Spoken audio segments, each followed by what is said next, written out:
He confessed in the glass tower's parking garage. I slept with your boss. It was a mistake. From the 27th floor window, I watched my own reflection, terrifyingly calm. They expected me to break down in the boardroom. Instead, I chose silence, pressed record, and quietly began the countdown. My name is Nora Vale. I'm 32 years old, and until a few hours ago, I was the head of data strategy at Graybridge Ledger, a fintech firm punching above its weight in the cold, sprawling metropolis of Clearwater. My job is to find the story in the numbers, to translate chaotic streams of information into clean, predictive models. I build architectures of logic. I turn ambiguity into binary certainty. My life, like the systems I design, was built on a foundation of trusted inputs and predictable outputs. It was an elegant, efficient, and stable construction. Then, at 2:07 in the morning, a single corrupted data packet brought the entire system to a halt. The vibration of the phone on the granite countertop was sharp, an unwelcome intrusion into the sterile silence of my apartment. I had been up late, running a final simulation for the Apollo pilot, a project that was more mine than anyone else's, the culmination of 18 months of my life. The notification wasn't a work alert. The tone was different. It was personal. Colton. I picked up the phone, a small, foolish smile touching my lips, assuming it was a late-night, thinking-of-you message, but it wasn't a text. It was a multimedia message, sent through a secure app we both used. My thumb hovered, then tapped, the screen illuminated with a boomerang, 2 crystal glasses, filled with what looked like a vintage single malt, clinked together in an endless loop. The backdrop was the dim, expensive leather and dark wood of The Alchemist, a private club reserved for the city's C-suite predators. One hand in the video was unmistakably Colton's. I knew the silver signet ring on his index finger. The other hand belonged to a woman. As the loop repeated, her face came into focus for a fraction of a second, a triumphant, predatory smile framed by a sharp blonde bob. Miranda Knox, my CEO. My blood didn't run cold.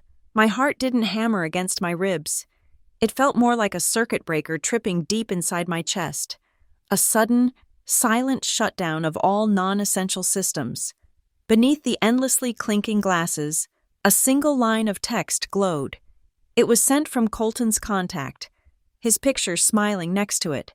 It read, "Tonight was worth the risk." The message wasn't for me.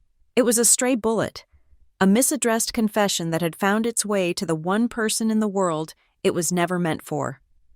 I stared at it, my mind processing it not as a betrayal, but as an event log. Event. Unauthorized communication. Sender. Colton Hale. Intended recipient. Miranda Knox. Content. Confirmation of a high-risk, high-reward transaction. My emotional response was a null value. It hadn't registered yet. Or maybe, my mind, in an act of self-preservation, had simply quarantined it. I did not reply. I did not throw the phone. My fingers, moving with the detached precision of a surgeon, executed a sequence of commands. First, a screenshot. The click of the shutter was abnormally loud in the quiet kitchen. I captured the boomerang, the caption, and Colton's name, all in one clean image. Timestamp, 2:07 a.m. Next, I navigated to my cloud settings. I initiated a full manual backup of the device, forcing every recent file, every message, every cached piece of data to sync with the server. I watched the progress bar crawl across the screen, a thin blue line rewriting my reality. While it synced, I walked to my home office, from a locked drawer. I retrieved a small, matte black device no bigger than a credit card. It was a solid-state drive, military grade, with 256-bit AES encryption, a gift from a paranoid friend in cybersecurity. I plugged it into my laptop, the drive mounted, asking for a 32-character password. I typed it in without hesitation. Once the backup was complete, I accessed my cloud account from my laptop and downloaded the entire message thread, the video file, the screenshot. I created a new, encrypted container on the external drive, I named the folder Contingency Alpha. I dragged the files into it and watched as the software sealed them away behind a wall of unbreakable code. I ejected the drive and placed it back in its drawer, locking it. The entire process took 7 minutes. It was clean, efficient, and irreversible. The evidence was now secure, stored offline, insulated from any attempt to remotely delete or alter it. Only then, when the task was complete, did the physical world begin to seep back in.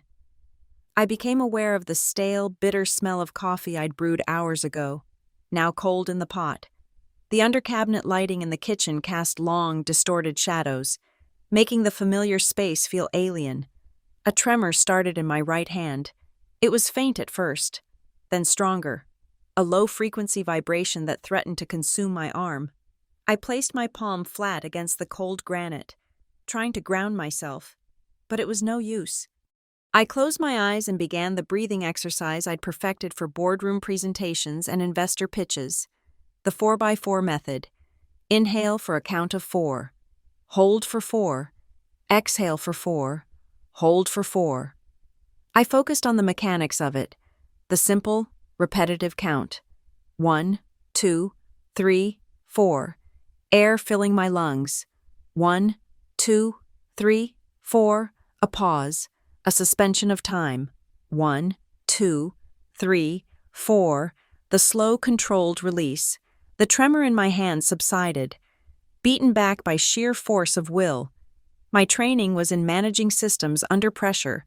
This, I told myself, was just another system, the most complex one I had ever known, but a system nonetheless. My mind, now clear and cold, jumped to the next logical data point. My calendar. I opened my laptop again. There it was, a stark white block against the dark mode interface. 9:00 a.m. Meeting. Pilot Apollo. Final review. Attendees. Miranda Knox. Colton Hale. Nora Vale. It was my project. I had built its core architecture from the ground up, named it after the god of logic and reason. Now, its name felt like a cruel joke. The meeting was no longer a review. It was a crime scene, and I was scheduled to be a participant before I even knew a crime had been committed. I reached for the black moleskin notebook and the fountain pen I used for brainstorming, for mapping out complex ideas. The tools of my trade. I opened to a fresh page. The paper was smooth, a blank slate. With a steady hand, I wrote a single sentence. The first line of code for a new operating system. My new operating system. It read, "Do not react, document." Reaction was emotion. Reaction was chaos. Reaction was weakness. Documentation was data. It was evidence. It was power. My gaze drifted to the blazer hanging on the back of my office chair, the one I had laid out for the meeting. It was a sharp, tailored piece in charcoal gray. Professional, unassuming, an idea, cold and brilliant, crystallized in my mind. I went to the locked drawer again, this time retrieving a small velvet box from the very back. Inside, nestled on a bed of black foam, was a piece of technology most people only see in movies, a button camera. The lens was no bigger than a pinprick, disguised as the top button of a blazer, another gift from my paranoid friend. "You never know when you'll need to be your own witness," he'd said.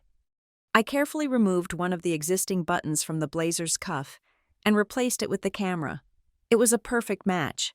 I pressed the nearly invisible activation switch on the inside, a tiny green light, almost imperceptible, blinked once and then went dark. It was active, recording high-definition video and audio to an internal, encrypted micro SD card. The battery life was 4 hours, more than enough. I laid the blazer back on the chair, the lens pointing outwards, an unblinking, silent observer. One final step remained. I composed a new email. I addressed it to my own personal, non-work account. The subject line was blank. The body of the email contained a single, stark instruction. Self-reminder. No private conversations at the office. It was a warning. A new rule for a new game. But more than that, it was another piece of time-stamped evidence, a digital breadcrumb establishing my state of mind, my awareness of a potential conflict. Logged hours before the meeting was set to begin, I hit send. The email vanished into the ether, destined to reappear in my personal inbox. A message from a woman whose life had ended just minutes before. I finally closed the laptop. The quiet click of the machine shutting down was the only sound in the apartment. I stood up, my body feeling strangely light, hollowed out.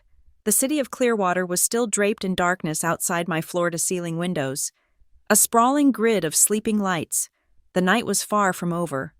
But for me, a new day had already begun. The pain was there, a cold, heavy object lodged in my chest. But I would not give it air. I would not give it a voice. I would compress it, transform it. Pain, like any other form of energy, cannot be destroyed. It can only be converted, and I would convert mine into fuel. The plan wasn't fully formed yet, but its foundations were laid. They were built on a bedrock of screenshots, encrypted files, and a single, unblinking lens. They thought I was a strategist. They were about to find out just how good I was at my job. The elevator ride to the 27th floor was a silent, sterile ascent. The charcoal blazer I wore felt heavier than usual, not from its weight, but from the tiny, unblinking eye hidden in its cuff.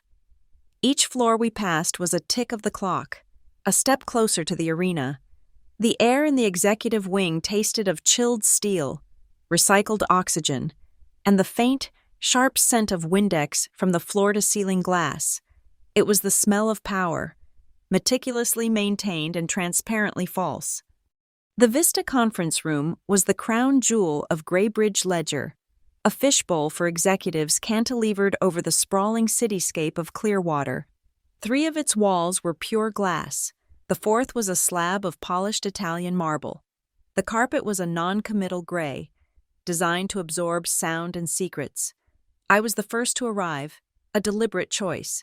I sat at the long, chrome and glass table, placing my laptop and notebook in front of me with practiced precision. I was not a victim walking into an ambush. I was a scientist arriving to observe a carefully prepared experiment. Colton arrived next. He didn't look at me. His eyes, the same eyes that had looked at me with what I had mistaken for love just yesterday, darted around the room, settling on the skyline, the chair opposite him, anywhere but my face. He mumbled a generic, "Morning," the sound swallowed by the room's acoustics. He was wearing the dark blue suit Miranda had once said made him look authoritative. He fidgeted with his tablet, his movements jerky, a stark contrast to his usual confident swagger. He was a bad actor, already forgetting his lines before the curtain had even risen. Then Miranda Knox entered, not like a person, but like a weather system. The atmosphere in the room instantly dropped 10 degrees. She was all sharp angles and expensive perfume, her blonde hair cutting a severe line against the collar of her silk blouse. Power radiated from her in waves. She gave Colton a bright, proprietary smile. "Colton, good. Glad you're here early," she said, her voice crisp. "Your instincts on the Apollo rollout have been remarkably sharp." She glanced at me then, her gaze sweeping past, as if I were part of the furniture, a functional object without agency. "Nora." It wasn't a greeting. It was an acknowledgement of presence, like noting a chair was occupied. I gave a slight, neutral nod. My pulse remained a steady 72 beats per minute. I was a human seismograph, and they were the tremor. The little green light on my camera had blinked once. We were live. Miranda projected the presentation onto the massive screen that descended from the ceiling. The first slide appeared, bold and stark. Pilot Apollo, a new paradigm in predictive analytics, and beneath it, in a slightly smaller font, presented by Colton Hale, project lead. My name was gone. 18 months of my work, my architecture, my late nights and sacrificed weekends, erased with a few keystrokes. The blood in my veins didn't turn to ice. It turned to something harder, something crystalline. I waited for a beat, letting the silence stretch just enough to become uncomfortable. Then, I spoke. My voice was calm, measured, the voice I used to question flawed data models. There seems to be an error on the title slide. Miranda, I'm the project lead on Apollo. Miranda didn't look surprised. She offered a thin, placid smile, the kind reserved for difficult children or incompetent subordinates. Not an error. Nora, a strategic adjustment. We're optimizing the ownership narrative for the board. Colton will be the public face of the project moving forward. Optimizing ownership, I repeated softly, letting the corporate jargon hang in the air. Hollow and meaningless, it was theft, gift wrapped in the language of synergy. Colton stared intently at the slide deck on his tablet, his knuckles white. He refused to be a participant in the conversation, only in the crime. I didn't argue further. It would be pointless. It would be a reaction. My new mantra was clear. Do not react. Document. I turned my gaze from them to the vast glass wall overlooking the city. In the polished surface, I could see our reflections. 3 ghostly figures suspended 27 stories in the air. The image was sharp, clearer than reality. I saw a traitor, a man so desperate for advancement he would sell his soul and steal the work of the person he claimed to love. I saw a manipulator, a woman who used her power as both a weapon and a shield, for whom people were merely assets to be leveraged or discarded. And I saw myself. I was not the victim. I was the recorder, the witness, the one who would remember every detail, every lie, every stolen piece of credit. The glass didn't just reflect, it exposed. Colton began to speak, his voice a little too loud, a little too rehearsed. He was using my words, reading from the script I had written, explaining the complex data ingestion modules and the proprietary algorithms I had designed. As he spoke, Miranda, satisfied that the coup was successful, briefly consulted a piece of paper she'd brought with her, a printed email, folded in half. She rested it on the table, and for a fleeting second, the text was upside down but visible to me. My eyes, trained to scan and parse data in milliseconds, caught a key phrase. It was a line from an email she had clearly sent. Need to push Nora to a support role post-launch. Need her quiet compliance for the transition. Quiet compliance. The words were a brand, seared into my mind. They didn't just want my work. They wanted my silent, complicit consent to the theft. They wanted me to smile and nod as they paraded my creation around as their own. My left hand, resting on the table, subtly tapped the face of my smartwatch. The screen lit up. 09:16 a.m. I committed the time to memory. The audio file being recorded by the button camera would now have a critical timestamp. At 09:16 a.m., the conspiracy to sideline me was confirmed by the CEO's own written words. The rest of the meeting was a blur of corporate theater. Colton stumbled through the technical details he didn't fully understand. Miranda interjected with broad, sweeping statements about market disruption and shareholder value. I remained silent, a statue of professional composure. I asked no more questions. I offered no corrections. I simply observed and recorded. When it was over, Miranda stood up, a look of triumph on her face. Excellent work. Colton, the board will be thrilled. She walked past him, and as she did, she placed her hand on his shoulder. A brief, possessive squeeze. It was a micro-expression, a gesture that lasted no more than a second. But it was everything. It was a gesture of ownership, of an alliance that went far beyond the boardroom. It was intimate, conspiratorial, and deeply damning. My camera, motionless on my cuff, captured it all in perfect, high-definition clarity. I gathered my things slowly, methodically. I didn't rush. I didn't betray a single flicker of emotion. As I walked back to my desk, the open-plan office felt like a foreign country. The low hum of servers, the clatter of keyboards, sounds that were once the comforting soundtrack of my ambition, now seemed alien and distant. I sat down, not to work, but to dig. I opened a terminal window, the black screen with its green blinking cursor my true sanctuary. I typed a command, git log, graph, pretty format.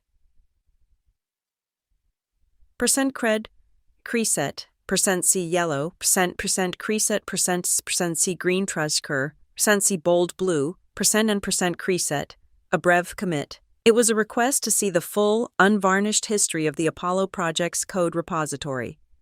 The history unspooled on my screen, a vibrant, branching timeline of every change, every addition, every line of code ever written.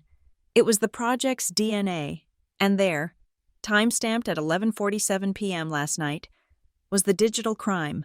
I saw a force push, a brutal, unsubtle command that rewrites history, erasing what came before. It was initiated from Colton's account.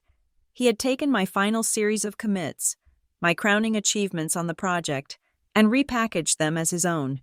He had cherry-picked my work and then used a sledgehammer to erase my signature from the code's very foundation. I exported the entire commit graph as a raw data file. It was a technical confession, more honest and damning than any words he could ever speak. At 5:30 p.m., I packed my bag. As I walked towards the lobby, my face was a mask of placid neutrality. I passed the security desk by the main entrance. Frank, the head of security, was sitting there, a kind, weary man in his late 60s who had worked at the building for 20 years. His small radio was playing an old news broadcast, just as it always did. He looked up and gave me a familiar smile. "Leaving on time for once, Nora?" I smiled back, a genuine, warm smile that did not reach my eyes. Frank, long day. I made sure he saw my face, saw this carefully constructed performance of tired normalcy.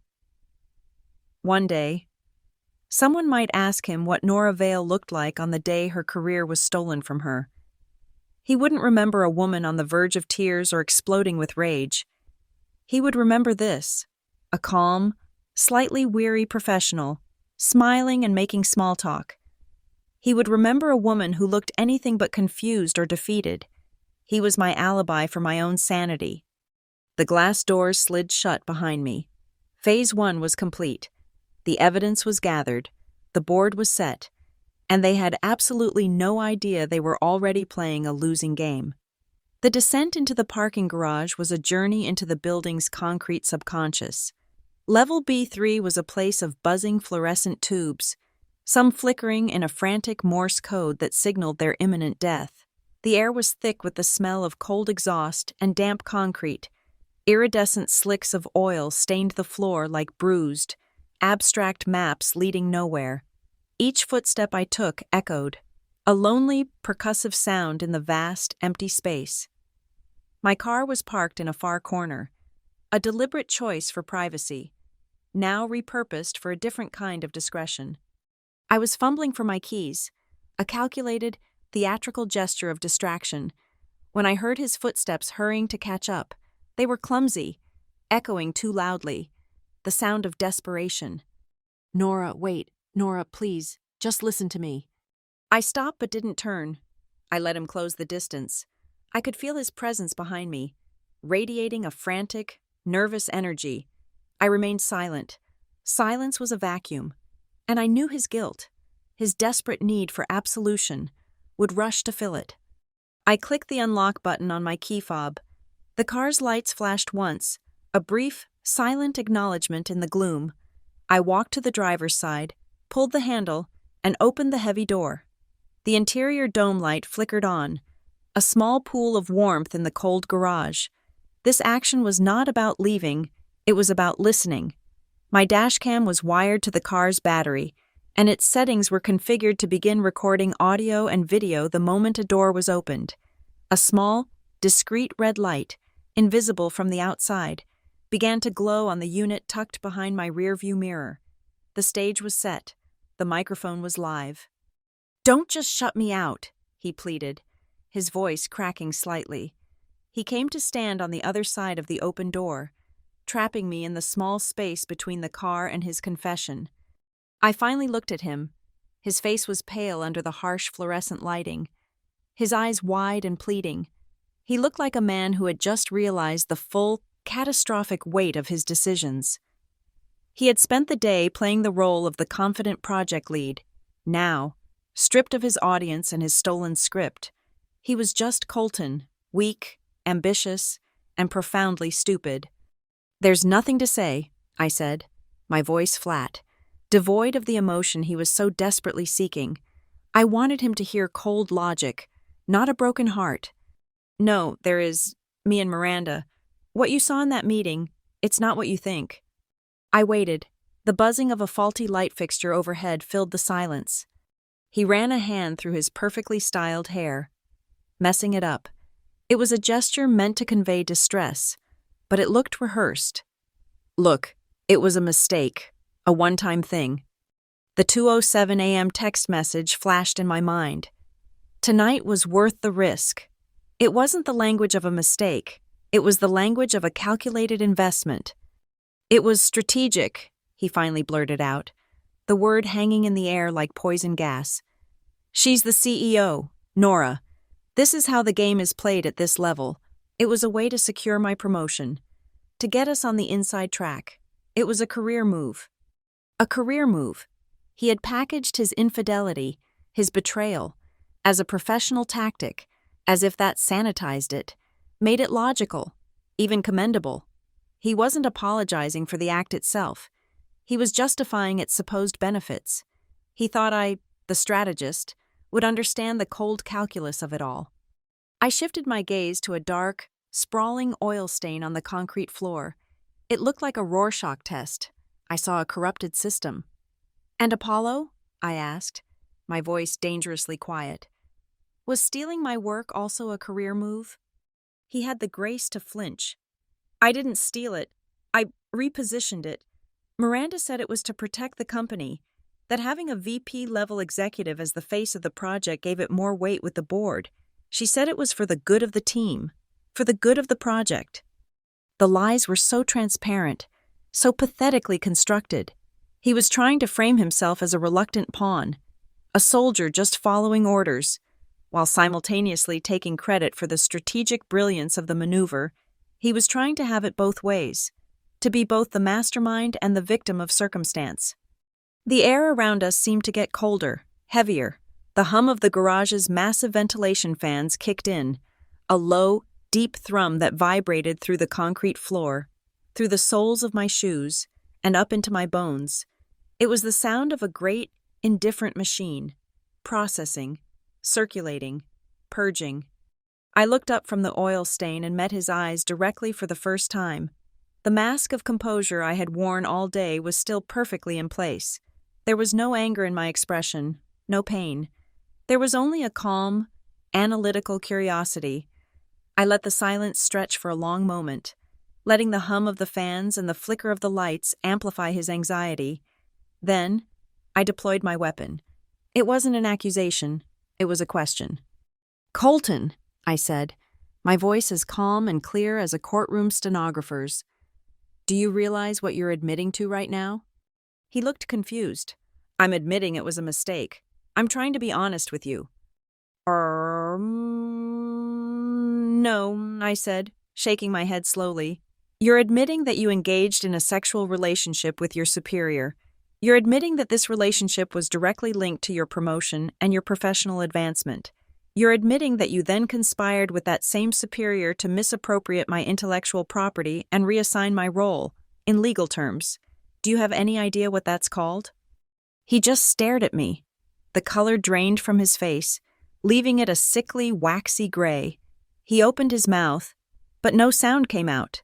The cocky, self-justifying narrative he had constructed in his head crumbled to dust in the face of a few, precisely chosen words. He was no longer a player in a sophisticated corporate game. He was just a man who had confessed to a textbook case of leveraging a power imbalance for personal and professional gain, all while being recorded by a high-fidelity microphone. He finally took a step back, as if my words had a physical force. The silence that followed was different. It was heavy, absolute. The distant hum of the ventilation fan seemed to rush into the void, growing louder and louder until it was the only sound in the world. He understood. In that single moment, he understood that he hadn't been talking to his heartbroken girlfriend. He had been giving a voluntary deposition to his executioner. While he stood there, frozen in the harsh, flickering light. I slipped my phone from my blazer pocket. My movements were fluid and economical. I kept the phone below the level of the car door, out of his line of sight. My thumb flew across the screen, pulling up a contact, Dahlia Reese, the sharpest person I knew in law school, now a partner specializing in employment law. I typed a short, simple message. Call when you're free. Need to retain you. I hit send. The message was delivered instantly. A digital arrow, fired and on its way to its target.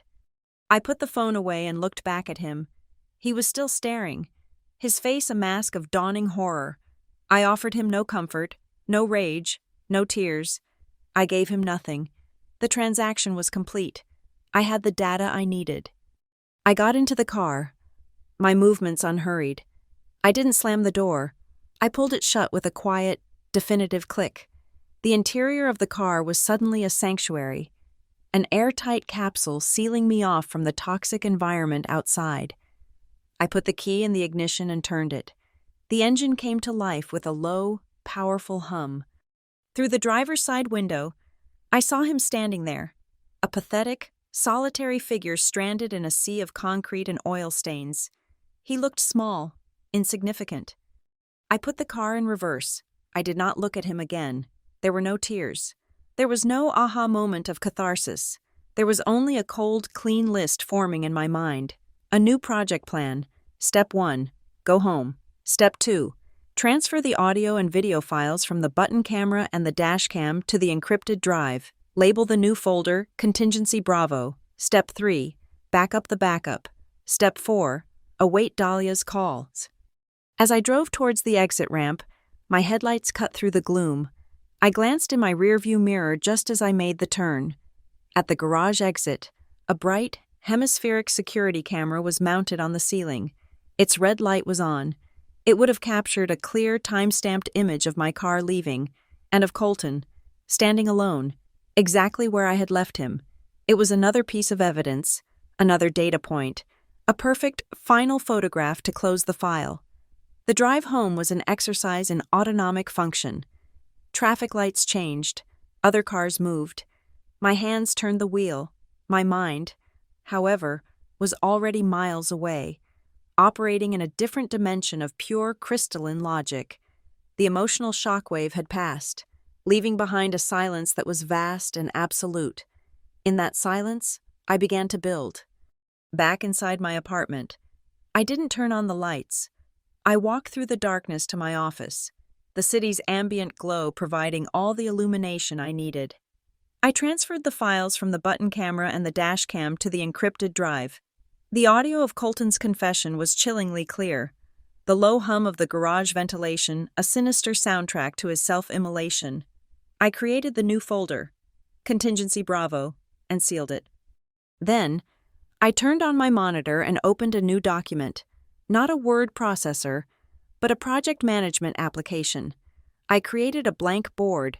At the top, I typed the project's name, Operation Decoupling. I created 3 columns. The headings were simple, stark, and final. Column 1, Motive. Column 2, Evidence. Column 3, Consequence. This was not about revenge. Revenge is a chaotic, emotional act. This was a strategic extraction. It was a hostile takeover of my own life. I began to populate the board, my fingers moving across the keyboard with a speed and precision born of years spent architecting complex systems. Under Motive, I created 3 primary objectives, each a clean, actionable goal. Objective 1. Rectify intellectual property theft. Restore full attribution and ownership of Project Apollo. This was a matter of professional integrity. My name would not be erased. Objective 2. Expose the systemic abuse of authority for personal and professional gain. Miranda and Colton were not an anomaly. They were a symptom of a corrupt culture. The system itself was the target. Objective 3. Execute a controlled exit with maximum financial and professional leverage. I would not be a victim. I would be a founder. I would leave Graybridge Ledger not with a severance package, but with seed capital. Next, I moved to the evidence column. This was my arsenal. I listed each piece of ordnance with the cold detachment of a quartermaster. Asset 001, the 2:07 a.m. message, a time-stamped, irrefutable record of the affair's timeline and their cavalier attitude toward risk. Asset 002, the full Git repository log, a technical, non-human witness to the precise moment Colton force-pushed my work and claimed it as his own. Code does not lie. Asset 003, a visual still of the printed quiet compliance email, confirmation of a premeditated conspiracy to silence and sideline me. Asset 004, audio-video recording from the 09:12 a.m. Apollo meeting, captures Miranda's optimizing ownership lie and the intimate, incriminating gesture on Colton's shoulder. Asset 005, full audio-video of Colton's parking garage confession, the crown jewel, a voluntary, detailed admission of the quid pro quo nature of his relationship with the CEO. Asset 006, building security camera logs, corroborates my timeline and Colton's presence with me after the meeting. The list was formidable. Each piece was a digital artifact, an immutable fact in a world of corporate spin. My phone rang, vibrating silently on the desk. The caller ID read, Dahlia Reese. I put it on speakerphone. Nora, she said, her voice exactly as I remembered it from law school. Sharp, no nonsense, and 3 steps ahead of everyone else. You don't text, I need to retain you, unless the sky is falling. So, how big are the pieces?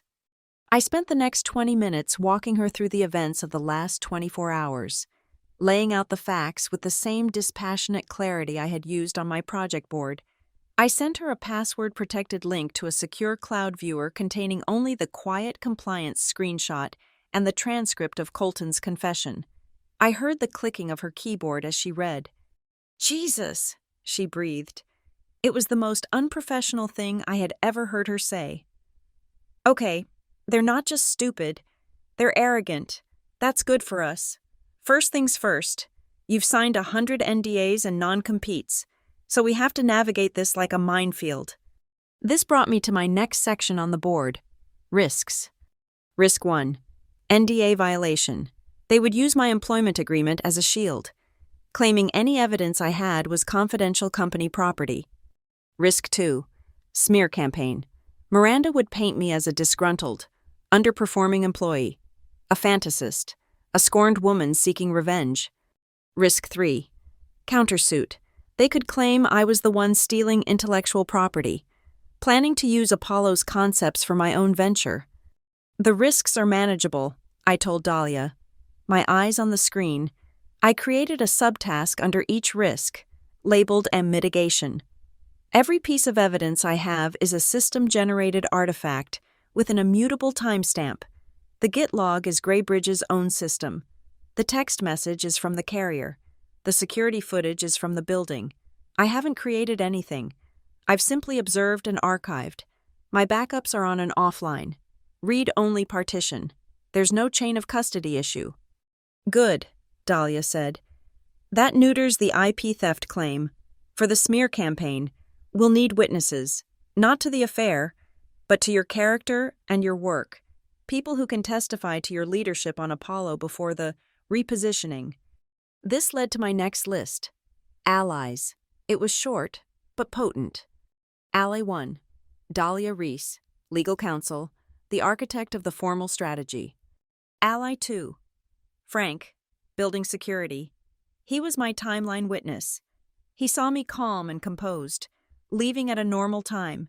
He could place me and Colton and describe our demeanors. He was an objective observer. Ally 3, this one was a calculated guess. Irina Vasile, from senior accounting. 6 months ago, she'd flagged an unusually large, vaguely defined expense from Miranda's office, coded as executive leadership coaching. It was for a 5-figure sum, paid to a boutique consultancy I'd never heard of. At the time, I'd dismissed it, but the payment date coincided exactly with Colton's unexpected promotion to VP.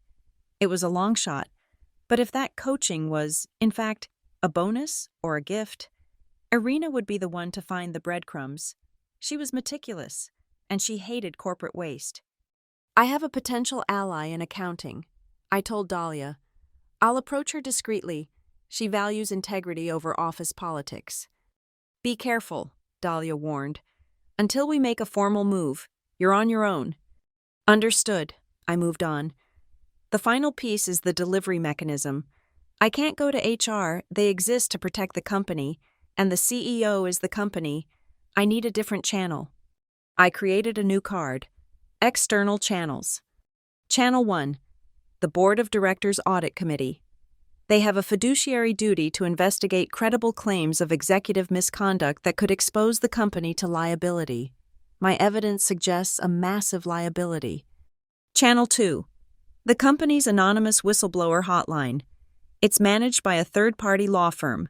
Submitting the evidence package through them creates an official documented record of the complaint outside of Miranda's direct control. We'll use both, Dahlia decided. The hotline first, to create the official record, then a direct confidential outreach to the head of the audit committee. We box them in. They can't ignore a formal whistleblower complaint, and a direct appeal to the committee forces their hand to act quickly and quietly. The plan was solid, the logic sound, but I knew it wasn't enough to just present evidence of their wrongdoing. I had to simultaneously establish my own overwhelming value, to make my departure not just a problem for them, but a catastrophic loss. I created one last card under a new category, leverage.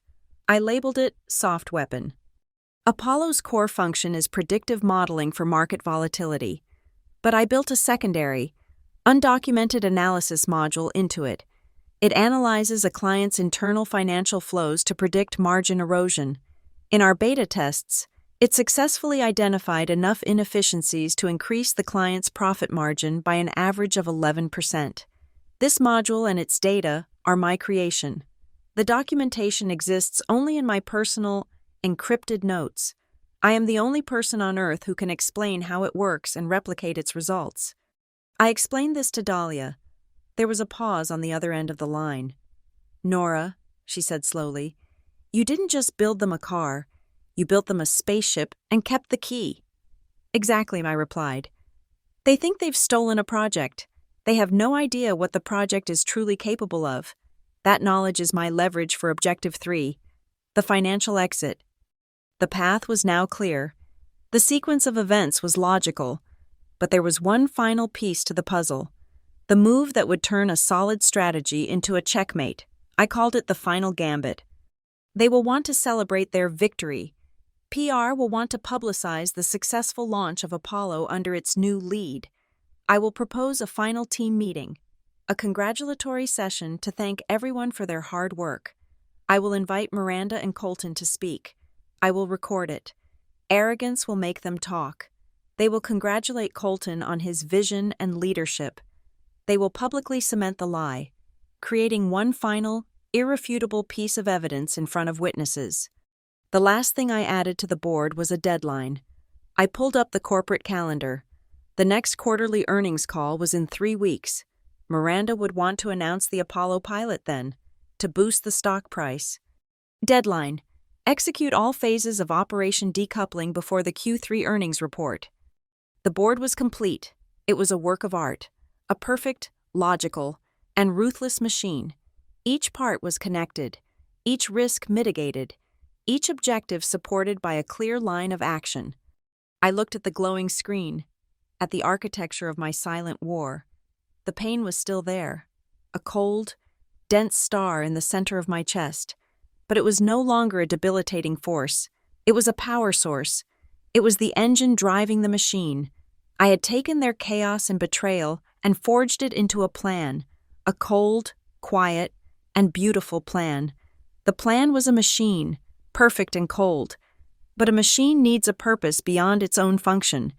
It cannot run on the negative energy of destruction alone. It needs to build something. The night I laid out the architecture of my quiet war against Greybridge Ledger was also the night I laid the foundation for my own empire. The pain was a furnace, and I would not let it simply burn me to ash. I would use it to forge something new. At 3:00 a.m., fueled by a third cup of black coffee and a cold, clear rage, I opened a new browser tab. I typed www.owltrace.com into a domain registrar search bar. Available. The name had come to me in a flash of inspiration. Owls are the silent hunters of the night. They see what others miss. They are symbols of wisdom and vigilance. And trace was the verb of my new life's work. To follow the data, to find the path, to expose the truth. I paid the $12 with my personal credit card. The confirmation email arrived instantly. It was the smallest, yet most significant, business transaction of my life. I now owned a piece of the future. Owltrace wouldn't be a grand, sprawling fintech platform like Graybridge. It would be a scalpel. I spent an hour sketching out the business case on my whiteboard, the markers squeaking in the silent apartment. The market problem was one I now understood with visceral clarity.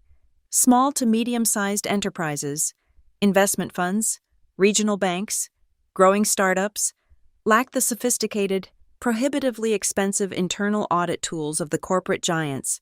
They were vulnerable.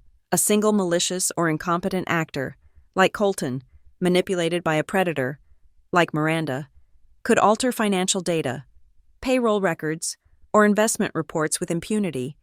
The data was there, but the tools to watch it, to flag unauthorized changes in real time, were out of reach. Owltrace would be their silent guardian, a simple, elegant tool that would do one thing perfectly: provide an immutable, real-time audit log of all critical data streams. It would flag any change, trace it back to its origin, and alert the designated overseers. It was an anti-corruption engine. But an idea, no matter how brilliant, is just a ghost without a body. I needed engineers, people I could trust not just with code, but with a mission. I scrolled through my phone and found two names, Remy Dubois and Solomon Saul Chen. We had been the inseparable trio in our university's advanced algorithms course. Remy was a front-end genius, a UX evangelist who believed that even the most complex data could be made beautiful and intuitive. Saul was a back-end purist, a cybersecurity obsessive who spoke in database schemas and encryption protocols.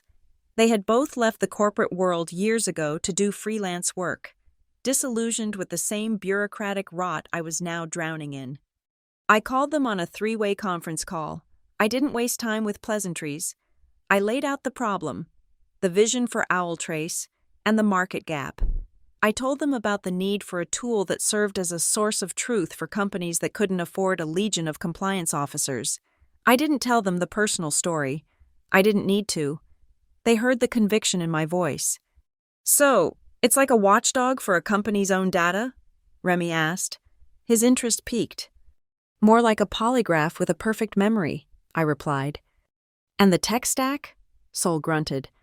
"Gotta be built on an immutable ledger, blockchain-esque, but private. Timestamping has to be cryptographically secure." "Exactly," I said. "Built from the ground up, entirely on open-source frameworks. No proprietary Graybridge code, not a single line. This has to be clean, legally and technically." I made them the offer. No salaries, not at first, just sweat equity, an equal three-way split. We would be co-founders. There was a pause. Then Remy spoke. "I'm in. I'm tired of building shopping cart interfaces. Let's build something that matters." "Me too," Sol added. "Let's build something they can't break or lie about." That Saturday, my apartment was transformed from a sterile living space into a war room. Pizza boxes piled up next to empty coffee mugs. My whiteboard was covered in user flow diagrams and database architecture schematics. The energy was electric, a stark contrast to the soul-crushing silence of my life for the past week. We were building, using a combination of open-source libraries. We began to assemble the core of the Owltrace prototype. Remy designed a minimalist, powerful dashboard. Saul built a brutally efficient data hashing engine. I wrote the core logic for the change detection algorithms. It was a symphony of furious keyboard clicks and collaborative genius. We were not colleagues. We were a founding team. In a moment of clarity, while Saul and Remy argued over the merits of PostgreSQL versus a NoSQL database, I sat down and wrote our manifesto. It was short, just a few lines in a plain text file, but it was the soul of our new company. Data is the new currency. Its integrity is not a feature, it is a right. We believe that transparency should not be a luxury for the powerful, but a fundamental right for all stakeholders. We build tools that bear witness. Owl trace. The truth is in the log. By the following week, we had a functioning, albeit ugly, prototype. We needed a test case. I remembered a small, independent wealth management fund I had once consulted for. Based in the quiet, unassuming town of North Alder. They were sharp, honest people managing about $50 million in assets. Big enough to be a target, small enough to be trusting. I called the founder, explained we had a new type of data integrity tool, and offered him a free 2-week beta test. He agreed. We integrated our prototype into their payroll and expense reporting systems on a Monday. By Thursday, I got a frantic call. OwlTrace had flagged a series of anomalous entries. Small amounts at first, then larger ones, all originating from a senior partner's account, all submitted after hours, and all directed to a vendor they had never heard of. Our tool had, in 4 days, uncovered a quiet embezzlement scheme that had been going on for over a year. They were horrified, but grateful. They became our first paying customer, signing a letter of intent on the spot. We had our proof of concept. The scalpel was sharp. Every step of this new journey, I documented with the meticulousness of a cartographer mapping a new continent. I started a legal diary, a simple, bound notebook. In it, I recorded the date and time of every meeting with Saul and Remy, the decisions made, the open source libraries we chose, the exact moment I purchased the domain. This notebook was my shield. It was the irrefutable, time-stamped proof that OwlTrace was an independent creation, conceived and built entirely outside the ecosystem of Graybridge Ledger.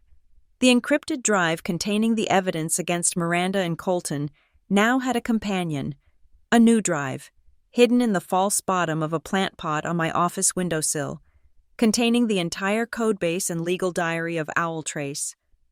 I was using my enemy's turf as a secret incubator for the very thing that would make them irrelevant to me. I began sleeping at the office again, not my Graybridge office, but my home office. I'd code until my eyes blurred, then collapse on the long sofa in my living room for 3 or 4 hours, waking with the imprint of the cushions on my cheek. But this exhaustion was different. It was the clean, satisfying ache of creation, not the soul-leeching fatigue of servitude. This was my choice. This was for my future. The pain of the betrayal hadn't vanished. It was a constant, a low-frequency hum beneath the surface of my newfound purpose. It would ambush me at odd moments. The scent of a particular coffee that Colton used to drink, a glimpse of a blonde woman with a haircut like Miranda's, a sharp, cold pang would go through my chest, a physical memory of the wound, but I had learned to metabolize it. Each pang became a trigger. A memory of Colton's lies would surface, and I would spend the next hour refining OwlTrace's user authentication module. A flash of Miranda's dismissive gaze would appear in my mind's eye, and I would channel that fire into perfecting the automated reporting feature. Every stab of pain became a line of code. Every sleepless, ghost-haunted hour became a new function. I was transforming my grief into logic, my heartbreak into an unbreakable system. They had tried to erase me, to reduce me to a footnote on a project I had created. They didn't realize they had given me the one thing I was missing, a reason to build an entire world of my own. The first domino fell on a Tuesday morning, not with a crash, but with a quiet, encrypted ping from my phone. It was a message from Irina Vasile in accounting, sent via a secure messaging app we had started using after a brief, discreet conversation over coffee the week before. I had asked her, hypothetically, how one might track discretionary executive spending that was intentionally miscategorized. Her only reply had been a thin, knowing smile. The message contained a single image, a scanned PDF of an invoice. The vendor was a shell corporation I'd never heard of, Orion Strategic Solutions. The service rendered was a single, vague line item. Executive leadership coaching. The amount was a staggering $50,000. But the most important piece of data was the date on the invoice. It was the exact day Colton's promotion to vice president had been announced, 6 months prior. It wasn't a coaching fee, it was a bonus, laundered through a ghost company, a reward for services rendered outside the boardroom.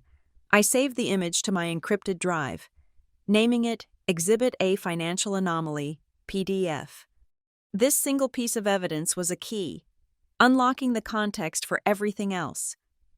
I went back to the trove of data I had collected. I found the email Miranda had forwarded to Colton late the night she stole my project, the one where she asked him to adjust the module presentation. It was a standard EML file.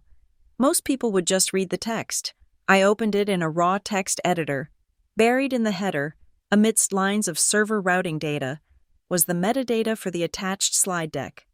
Author, Nora Vale. Created, 10/08/2025. 180412. She had been so arrogant, so dismissive of my technical competence, that she hadn't even bothered to scrub my name from the file's digital fingerprint. She had simply taken my work, attached it to an email, and ordered her subordinate, her partner in crime, to put his name on it.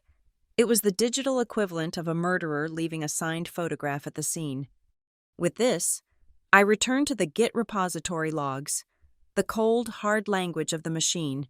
The narrative was now undeniable. My commits appeared as a steady, logical progression of work, each one building on the last. Then, suddenly, the timeline fractured. There it was. Git cherry pick, Colton's account, at 11:47 p.m., had selected my final, most critical contributions. A few minutes later, the Git push, force command. It was a digital act of violence, rewriting the project's history to erase my existence. Before, it had just been a log file. Now, it needed to be a story a non-technical person could understand. I spent 2 hours writing a script that would parse the raw Git log and output it as a visual graph, a directed acyclic graph, or DAG. The result was stark and damning. My development path was a clean, straight line of green nodes. Colton's was a short, parasitic branch that suddenly, violently, grafted my work onto his own, severing my line completely. It looked like a hostile vine strangling the life out of a healthy tree. I exported the visualization, Exhibit B Code Theft Visualization, PDF. The digital and financial evidence was airtight. Now I needed to anchor it to the physical world. I took a walk down to the lobby, buying a coffee from the cart near the entrance. I saw Frank at the security desk, his old radio quietly murmuring a local news report. "Frank," I said, leaning casually against the counter. "Quick question for a compliance audit I'm running. Could you do me a favor and pull the timestamp for me leaving the B3 garage last Tuesday? And maybe for Colton Hale as well?" He nodded, happy for a break in the monotony. "Sure thing. Nora?" He typed for a moment on his outdated keyboard. "Got it. You exited at 17:43. Hale. He didn't leave until 18:12. Looks like he just sat in his car for a while." 17:43. My dashcam had recorded my entire conversation with Colton, which ended at 17:41.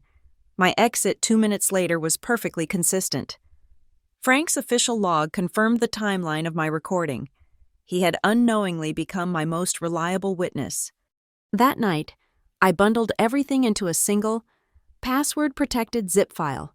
I named it Apollo Trail, Zip.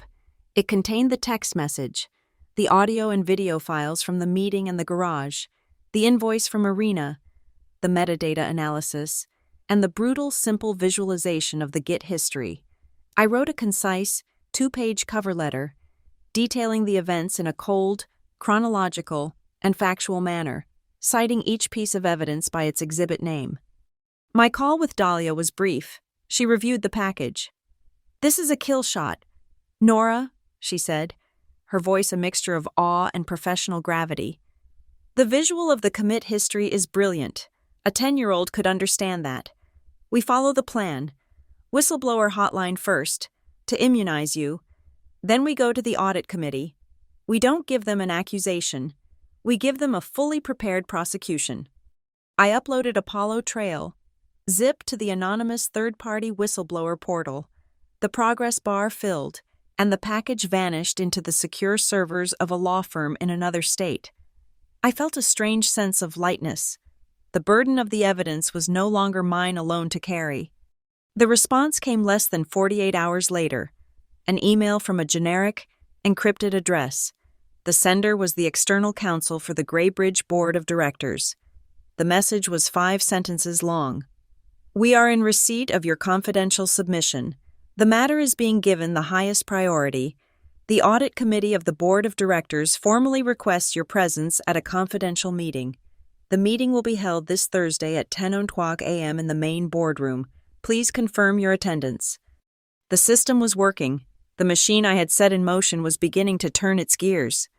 And then, as if on cue, my antagonists handed me the final piece I needed: their own hubris.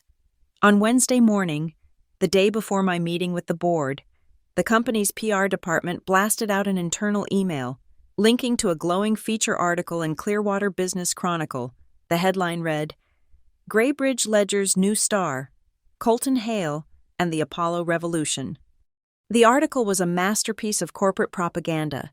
It painted Colton as a visionary, a prodigy who had single-handedly developed the groundbreaking predictive engine. It included a quote from Miranda Knox herself. "Colton possesses an innate strategic vision that is rare to see. He saw the potential of Apollo from day one and led his team with an agility that has been truly transformative for this company." They were celebrating their victory on the front page of the city's biggest business publication. They were so confident, so certain that I was a non-entity, a piece of quiet compliance they had successfully pushed aside, that they were now publicly carving their lies into stone. They were making themselves bigger targets, ensuring their fall would be not just a quiet internal matter, but a spectacular public implosion. I read the article, and I didn't feel anger. I felt a profound sense of calm. This was the final gift. They had no idea a storm was about to break over their heads. They were standing on the beach, admiring the beautiful sunset, while a tsunami was gathering just over the horizon. It was time to set the final trap. I opened my corporate email. I drafted a message to my entire data strategy team, with Miranda and Colton copied. Subject: Celebrating Apollo. Team: I want to schedule a brief all-hands meeting this Friday to celebrate the successful completion of the Apollo pilot and to acknowledge all the hard work that went into it. It's important to recognize the leadership that guided this project to the finish line. I've invited Miranda and Colton to say a few words to the group about their vision for the project and its future. Please join me in congratulating them on this incredible achievement. Best, Nora Vale. I hit send. The invitation was a baited hook, disguised as a white flag of surrender. They would see it as my final act of capitulation, my quiet compliance made manifest. They would accept, eager to take their victory lap in front of the very team whose work they had stolen. And I would be there, in the back of the room, with a new button camera, a new set of microphones, and a new encrypted memory card. I would let them stand before their peers and lie. I would let them dig their own graves, one self-congratulatory sentence at a time. The board meeting was on Thursday. This would be the encore I would present on Friday. They thought the story was over. It had barely even begun. The main boardroom at Graybridge Ledger was a cathedral of corporate power. The table was a single, monolithic slab of polished black walnut. So long it felt like it could host a state dinner. 11 high-backed leather chairs were arranged around it, each one an imposing throne. On the far marble wall, the company's logo, a stylized G and L intertwined, glowed with a soft, internal white light, like a holy icon. The air was chilled to a precise 68 degrees and smelled of nothing at all. It was a vacuum, designed to suffocate emotion and amplify the cold, hard language of money. I sat on one side of the table. Dahlia was to my right, her leather-bound portfolio open, a single pen resting beside it. She was a picture of serene, lethal competence. Across from us sat the 3 members of the Audit Committee, a retired banking executive named Harrison, a tech CEO from the West Coast named Evelyn, and the firm's chief legal counsel, a man named Marcus Thorne, whose face seemed permanently fixed in an expression of cautious skepticism. They were the keepers of the kingdom, the men and women who were supposed to protect the company from itself. Today, they were going to be put to the test. Harrison, the chairman of the committee, cleared his throat. The sound was small in the vast, silent room. "Ms. Vale," he began, his voice a low, gravelly baritone. "We have all reviewed the submission you made via the company's whistleblower channel. It contains serious allegations. Before we proceed, we would like you to walk us through the core of your claim regarding the intellectual property of Project Apollo." He was giving me the floor. He expected an emotional tirade, a story of a woman scorned. I would give him a clinical diagnosis. I didn't speak. Instead, I connected my laptop to the room's projector. The massive screen that descended from the ceiling illuminated with my desktop. I opened a single file. The visualization of the Git commit history. A complex, branching diagram of green and red nodes filled the screen. "This is the development history of Project Apollo," I said, my voice calm and even.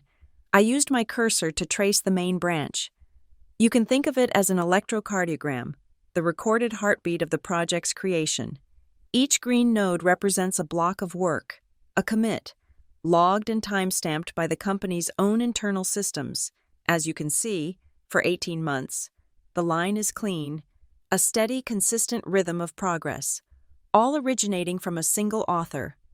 I traced the line with the laser pointer. "My line," I added softly. Then, I moved the pointer to the top of the graph, where a short, parasitic red line appeared and violently merged with my own. "And this," I said, circling the force push event, "is the moment of cardiac arrest. This is the system log of the moment Mr. Hale's account rewrote the project's history, grafting my work onto his branch and severing my attribution. This is not my opinion. This is not an accusation. This is the company's data, telling its own story." Evelyn, the tech CEO, leaned forward. Her eyes narrowed. She understood exactly what she was looking at. Harrison looked grim. Marcus Thorne's expression remained unreadable. "This is a technical matter, a misunderstanding of workflow." A sharp voice cut through the silence. The door at the far end of the room had opened. Miranda Knox and Colton Hale strode in. They hadn't been invited, but they had clearly been summoned. Miranda was a vision of defiant power in a blood-red dress. Colton trailed in her wake, his face pale, a ghost haunting her triumph. Miranda walked to the table and stood behind one of the empty chairs. Not sitting. She was claiming the space. "All work product created by employees on company time is the sole property of the company," she stated, her voice ringing with the absolute certainty of a CEO used to ending conversations with a single edict. "How we choose to assign and present that property is a matter of internal business strategy." She was trying to reframe the argument, to move it from the factual ground of theft to the ambiguous territory of corporate policy. It was a smart move. It was also the exact move I had anticipated. I turned to face her, my expression one of polite, academic curiosity. "I agree, Ms. Knox," I said, my voice still quiet, forcing everyone to lean in to hear. "The company's property does indeed belong to the company." I paused, letting my agreement hang in the air for a beat.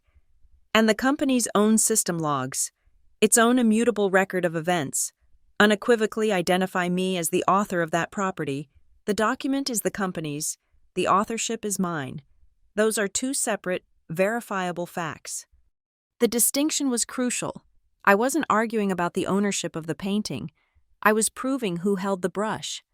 Marcus Thorne, the lawyer, finally spoke. "Ms. Vale, the claim in your submission goes beyond intellectual property. It alleges a conspiracy, a quid pro quo." "Yes," I said simply, "it does." "And your evidence for that?" This was the moment. I didn't answer him directly. I turned my laptop so the built-in microphone was facing the center of the table. I opened a single audio file. Parking garage confession, wave.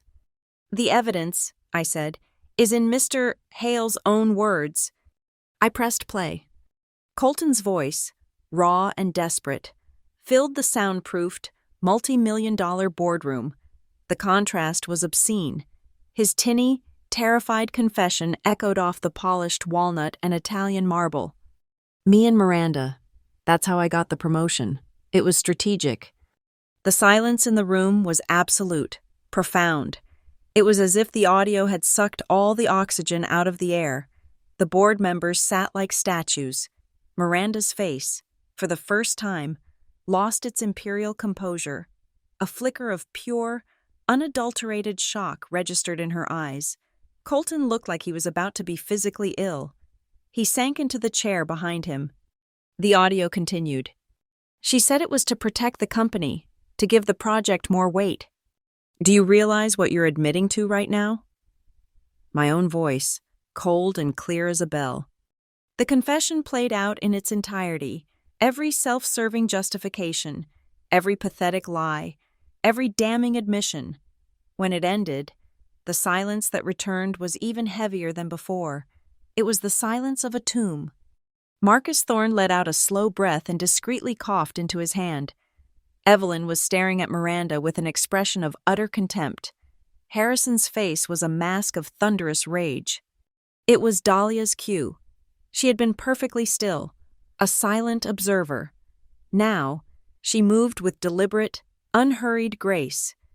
She reached into her portfolio and took out two slim, sealed manila envelopes.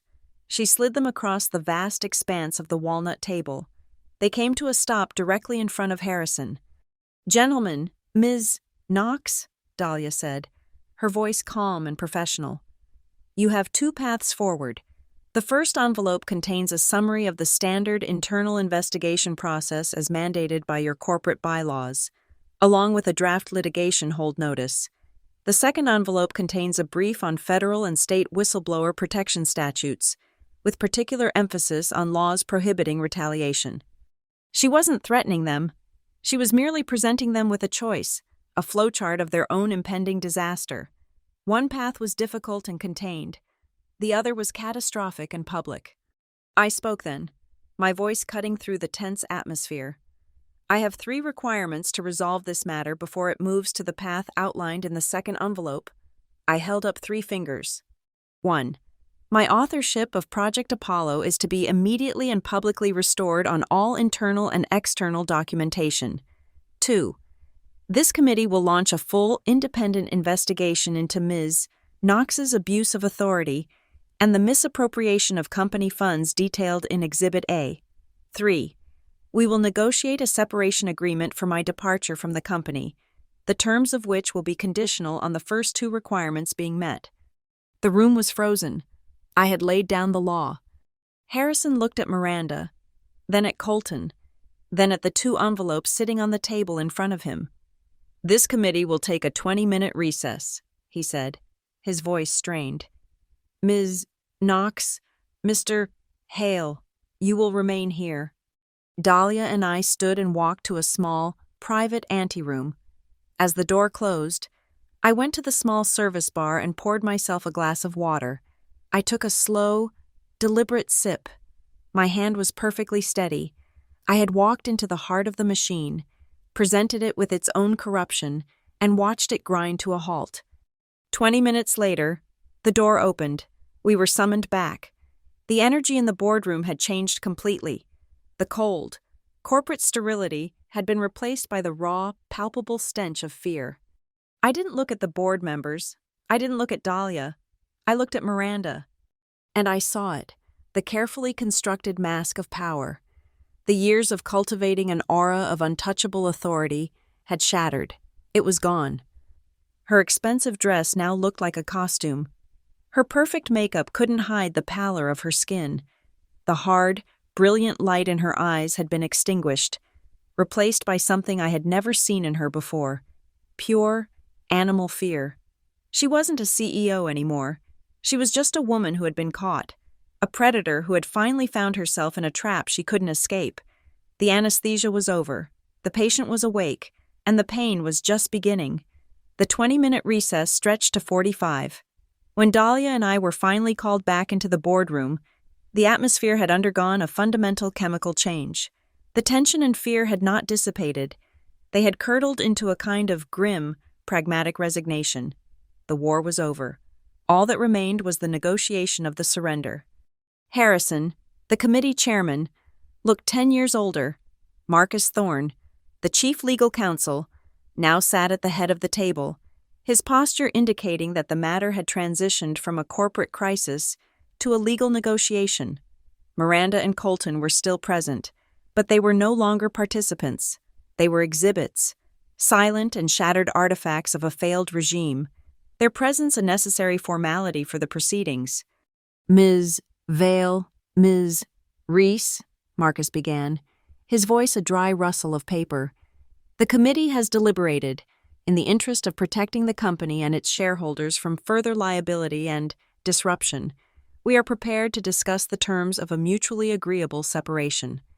It was the language of defeat, wrapped in the bland gauze of legal terminology. Dahlia took the lead. Her voice was cool, crisp, and utterly devoid of triumph. This was business. "Our terms are straightforward, Marcus," she said, sliding a single sheet of paper across the table. "They are designed for a swift and clean resolution." Marcus picked up the paper, his eyes scanning the clauses. The negotiation that followed was not a shouting match.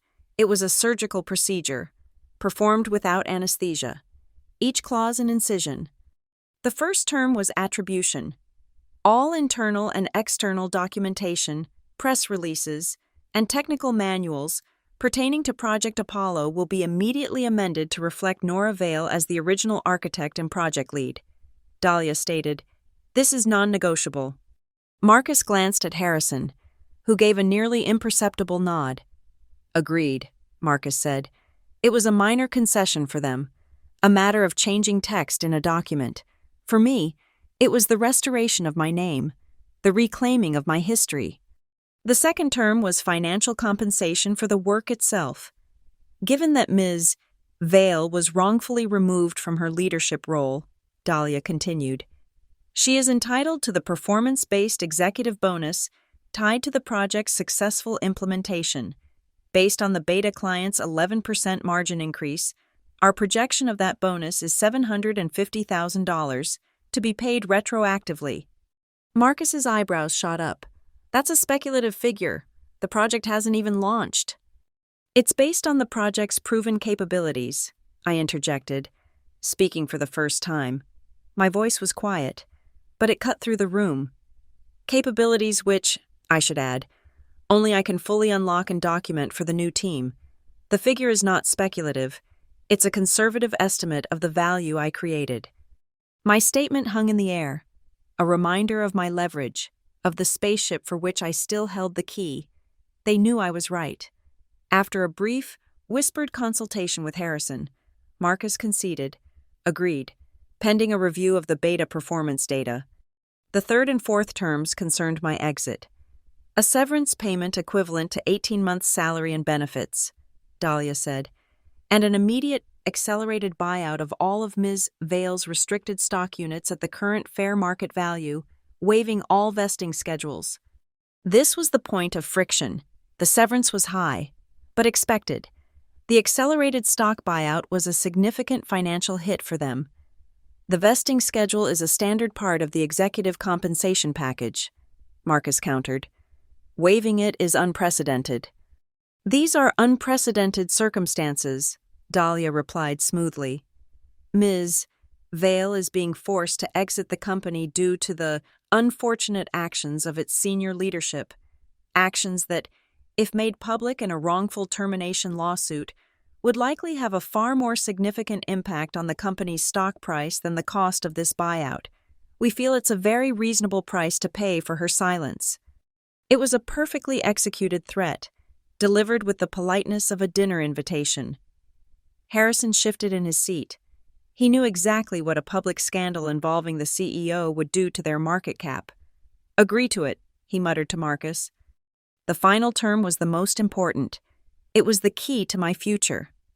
Finally, Dahlia said, we require a modification to Ms. Vale's non-compete agreement.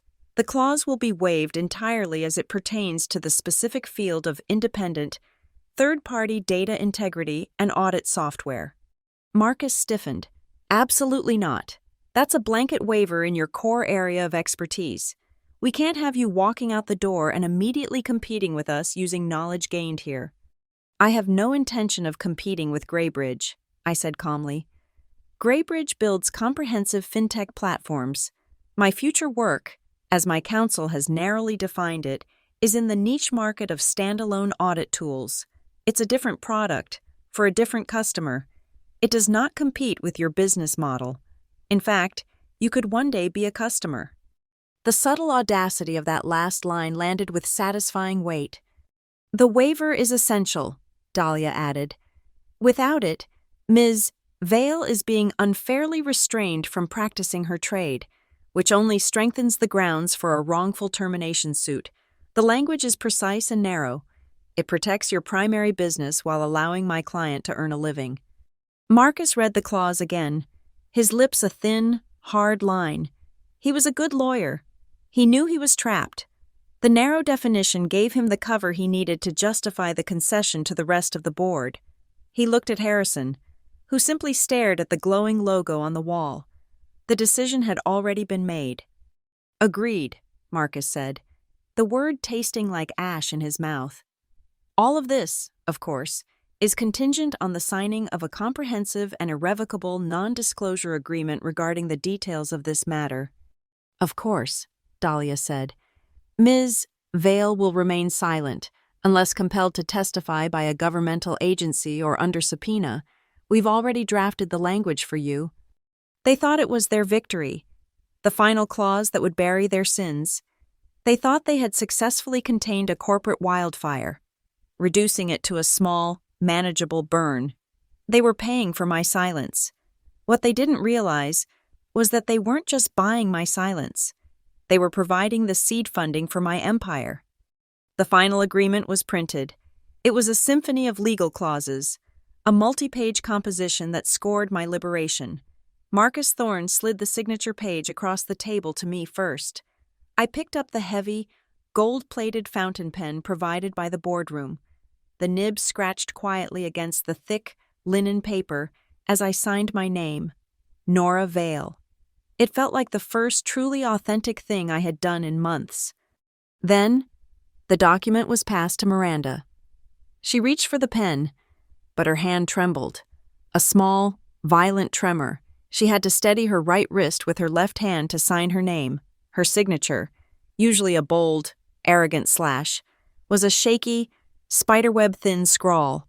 The ink was the only thing that was blacker than the look in her eyes. The business was concluded. Harrison stood. Ms.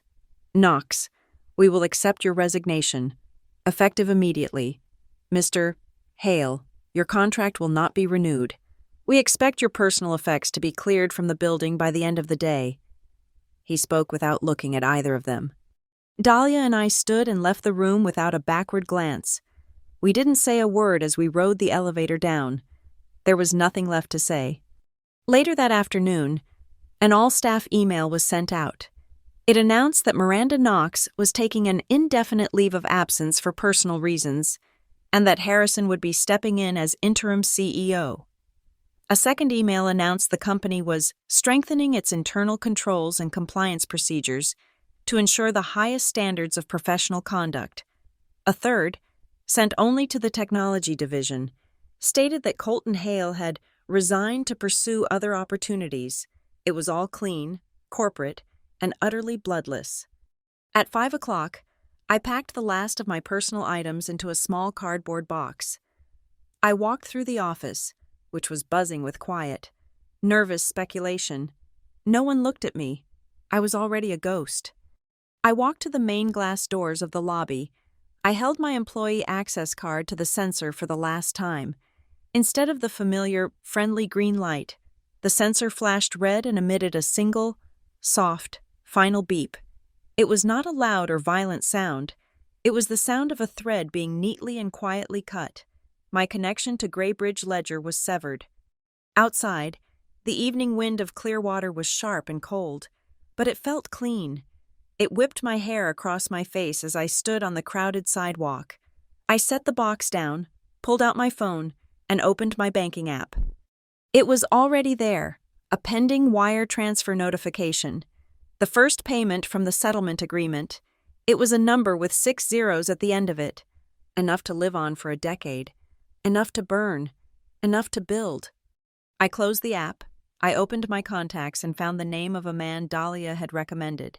A partner at West Silas Ventures, a hungry, ambitious VC firm known for betting on disruptive tech. I dialed the number. West Silas Ventures, how can I help you? A crisp voice answered. Yes, I said, the wind roaring in my ears and the city lights beginning to blur around me into a beautiful, promising constellation. My name is Nora Vale. I'm the founder of a company called Owl Trace. I'd like to schedule a meeting to discuss my seed round. The money from the settlement wasn't a prize. It was ammunition.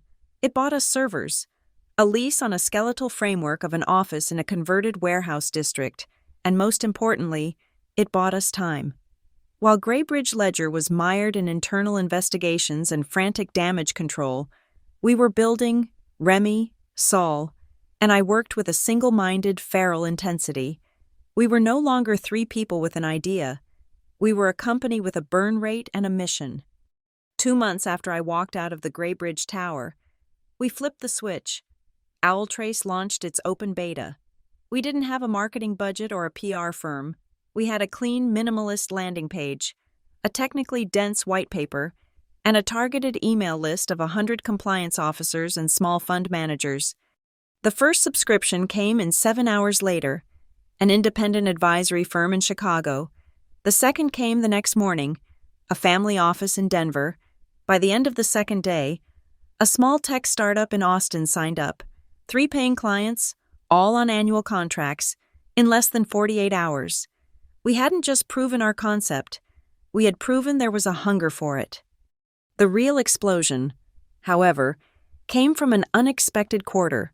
A reporter at the Clearwater Business Chronicle, the same publication that had featured Colton's fraudulent triumph, was a tenacious journalist. She had noted Miranda Knox's sudden, unexplained leave of absence, Colton Hale's quiet disappearance, and the sudden registration of a new tech firm founded by a recently departed Greybridge executive. She connected the dots. She called me.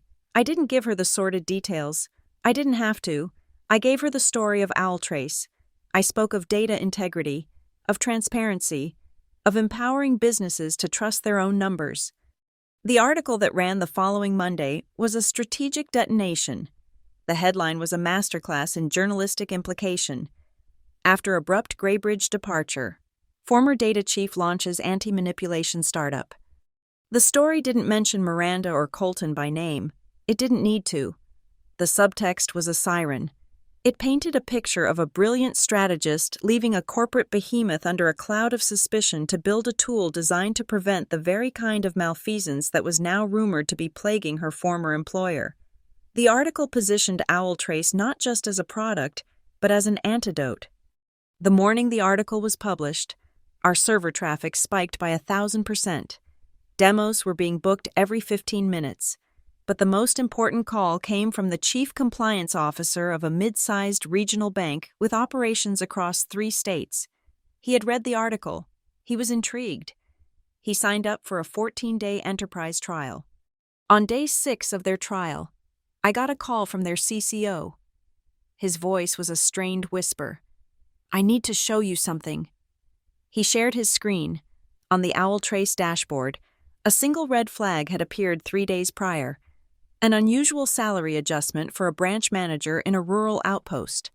That single flag had triggered a cascade of alerts, revealing a sophisticated payroll fraud scheme that had been siphoning money from the bank for 18 months. Our software, in less than a week, had unraveled a conspiracy that had eluded their internal auditors for over a year. The news spread through the closed, gossipy network of regional banking like a shockwave. The CCO, now a hero at his institution, became our most fervent evangelist. In the following month, we signed contracts with 12 other regional banks. The story was always the same. They didn't know what they didn't know, and Owl Trace was the light that was showing them the monsters hiding in their own data closets. We were growing too fast. The chaos was exhilarating but unsustainable. I needed to build a company, not just a product. I needed people I trusted implicitly. My first call was to Frank, the former head of security at the Graybridge building. I met him for coffee at the small cafe where he now worked part-time. "Frank," I said, after we'd exchanged pleasantries, "I have a proposition for you. I need someone to run my operations, someone who knows how to manage a facility, how to handle logistics, and how to look at a situation and know, just by watching. If something is out of place, I need someone who remembers faces and times, and who values integrity above all else. The title is Head of Operations and Facilities. The salary is double what Graybridge ever paid you." He looked at me, his kind, weary eyes suddenly sharp and clear. He simply nodded. "When do I start?" My second call was to Irina Vasile. She had already resigned from Graybridge. Citing the recent changes in executive leadership, I took her to lunch at the best restaurant in Clearwater, a place with white tablecloths and hushed tones. "Irina, you are the most honest and ruthless accountant I have ever met," I told her. "You can smell a lie in a spreadsheet from 100 paces. I'm building a company based on the principle of truth. I need a guardian for my own. I want you to be my chief financial officer." She took a slow sip of her wine, a small smile playing on her lips. "I assume my first duty will be managing a sudden and massive influx of revenue?" she asked. "That's the hope," I replied. "I accept," she said, "and I will expect a budget for the best forensic accounting software on the market, just in case." With Frank managing our physical space and Irina managing our exploding finances, Sol, Remy, and I could focus on scaling the product. The results were staggering. Our initial projections had us hitting $1 million in annual recurring revenue, the holy grail for a SaaS startup, in 18 months. We crossed that milestone in just under 4. We were 6 months ahead of the most optimistic forecast. The day the numbers officially crossed the 7-figure ARR threshold, there was a quiet, electric buzz in our office. The hum wasn't from servers anymore. It was from people. We had a team of 12, a mix of engineers, sales staff, and customer support specialists.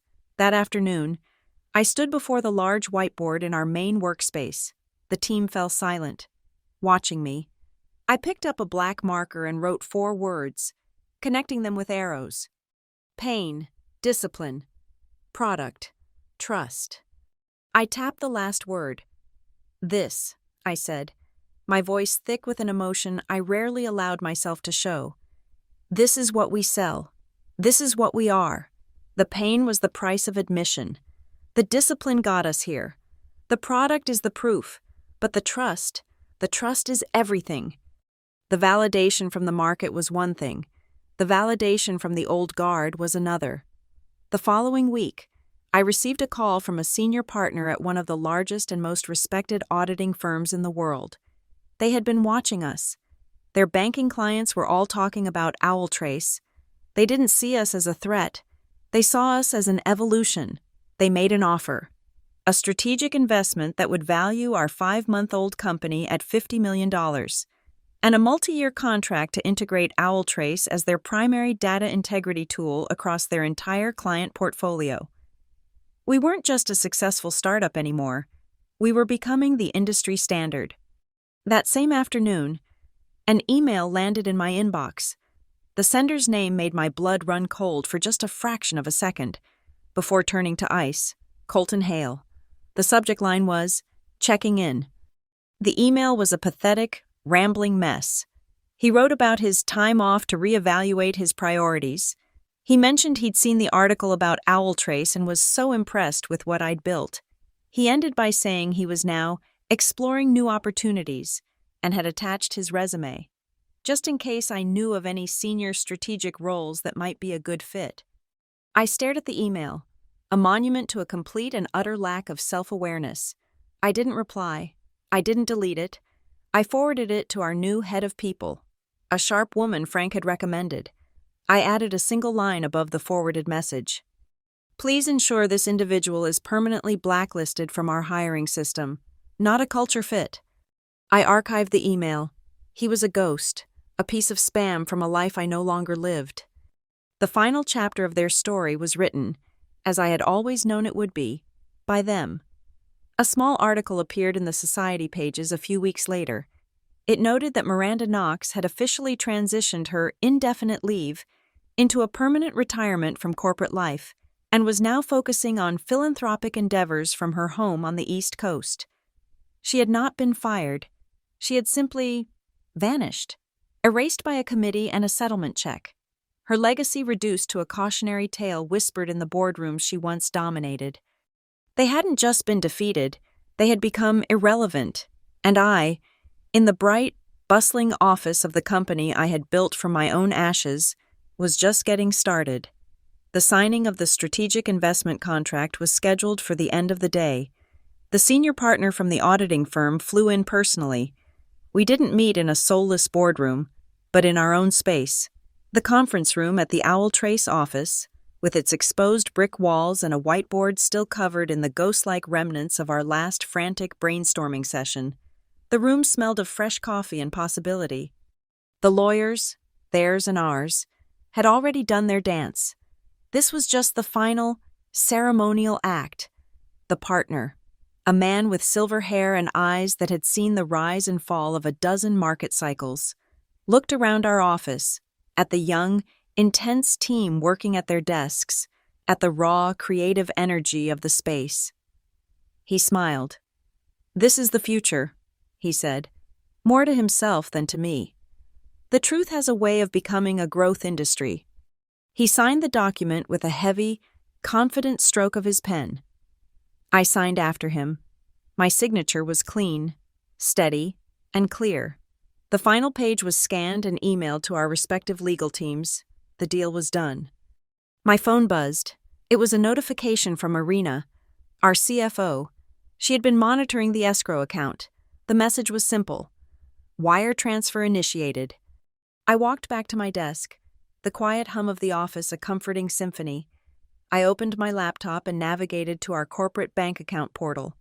For a moment, I just watched the cursor blink. Then, I refreshed the page. The number appeared at 5:59 p.m., just as the last rays of the sun set the skyscrapers of downtown Clearwater ablaze with orange and gold. It was a 7-figure number, a beautiful, stark sequence of digits and commas that flashed onto the screen with the sudden, simultaneous illumination of a city turning on its lights for the night. It wasn't just money, it was gravity, it was freedom, it was the sound of a new reality snapping into place. We were officially millionaires, not through inheritance or luck, but through pain, discipline, and a relentless belief in the power of an unalterable truth. I took a screenshot, saved it to a folder named Genesis, and closed the tab. There was one last piece of business to attend to, one final, quiet communication. I opened a new email, in the to field. I typed Miranda Knox's personal email address, an address I still had from years ago. From a time when I had believed she was a mentor, I left the subject line completely blank, a void. In the body of the email, I wrote no words. I attached a single file. It was a PDF, a mock-up of a final invoice for the licensing rights to the Apollo project's core engine. It listed all the key modules, the performance metrics, the whole architecture. At the very bottom, in a clean, simple font, was a single-line item that had been missing from every official document for months. It read, "Original architect Nora Vale." I stared at the email for a long moment. It was a weapon of pure information. It contained no anger, no accusation, no emotion. It was just a fact, delivered into the silence of her gilded exile, a final, gentle reminder of the truth she had tried to bury, sent from a future she had inadvertently created. I hit send. The email disappeared from my outbox, a silent, digital ghost sent to haunt a past I had already transcended. I closed my laptop. The click was soft, final. Remy and Saul were already opening a bottle of champagne with the rest of the team, their laughter echoing in the open-plan office. I smiled, a genuine, unburdened smile. I walked to the main light switch and flipped it off, leaving only the ambient glow from the screens and the city lights pouring in through the massive warehouse windows. I stood there for a moment, looking at my reflection in the dark glass. I saw a woman I almost didn't recognize, not because her face had changed, but because the weight behind her eyes was gone. She was not the terrifyingly calm woman from the Grey Bridge window. She was not the vengeful strategist from the boardroom. She was just a founder, standing in the dark, in the heart of the empire she had built. A woman who had been forged in a fire and had not cried. I walked to my desk and opened the bottom drawer. Tucked away in the back was a small, plastic rectangle. My old Grey Bridge Ledger employee ID card. My face, younger and more naive, stared up at me from the faded laminate. It had been my key card, my evidence, my symbol of everything I had lost. Now, it was just a piece of plastic. I picked it up and tossed it into the drawer, where it landed with a soft, insignificant clatter among spare pens and paper clips. The last piece of evidence was now just clutter. The case was closed. I rode the industrial freight elevator down to the ground floor alone. The heavy doors, old and groaning, began to slide shut, sealing me in the small, humming metal box as the last sliver of the office disappeared from view. I whispered the words into the empty space, a final acknowledgement to the man who had started it all. "Thank you," I said softly, "for the confession." There was no need for another exposé, another lawsuit, another public accusation. I didn't need to burn their kingdom to the ground. The market, in its own cold, relentless way, had done the work for me. Their lies had created a vacuum, and my truth, packaged as a product, had simply rushed in to fill it. The system, in the end, had done the rest. I stepped out of the building and onto the loading dock. The night air was crisp and cold, smelling of rain and asphalt, and it felt utterly, beautifully clean. I took a deep breath, filling my lungs with it. My phone vibrated in my pocket, a single text message. It was from Dahlia. "Congratulations. Nora, welcome to your first million." I smiled, turned the phone over, and slid it back into my pocket. The screen went dark. Thank you so much for listening to this story. I'd love to know where in the world you're tuning in from. So drop a comment below and share your thoughts on Nora's journey. If you enjoyed this, please consider subscribing to the channel and giving this video a like. And to help this story reach even more listeners, please support us by hitting that hype button. It makes a huge difference.